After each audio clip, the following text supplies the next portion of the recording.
వల్లి, ఆనందరావు, భాగ్యం ఇద్దరు రోడ్డు మీద నడుచుకుంటూ వస్తూ, ఈరోజు ఎలాగైనా సరే ఆ నర్మద వాళ్ళకి బుద్ధి చెప్పాలి. నన్ను చెంపదెబ్బ కొట్టింది కదా! నన్ను కొట్టినందుకు దీనికి ఎలా బుద్ధి చెప్పాలా అని ఆలోచిస్తున్నాను. ఈరోజు దొరికింది దీన్ని ఆడుకునే ఆయుధం అని అనుకుంటూ ఇంటికి వస్తూ ఉంటారు.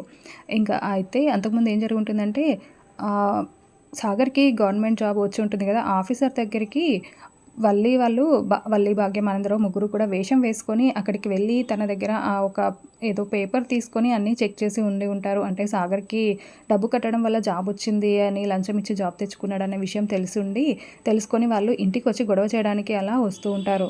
మరోవైపు నర్మదా సాగర్ కూడా ఇంటికొచ్చి "నువ్వెలా ఒప్పిస్తావో నాకు తెలియదు సాగర్. మామయ్య, అత్తయ్యని నువ్వే ఒప్పించాలి" అని అంటూ వస్తూ ఉంటారు. ఇంకా హాల్‌లో వేదవతి, రామరాజు కూర్చొని ఉంటారు. వాళ్ళని చూసి ఇద్దరు చాలా షాకింగ్‌గా చూస్తూ ఉంటారు ఒక్కసారిగా.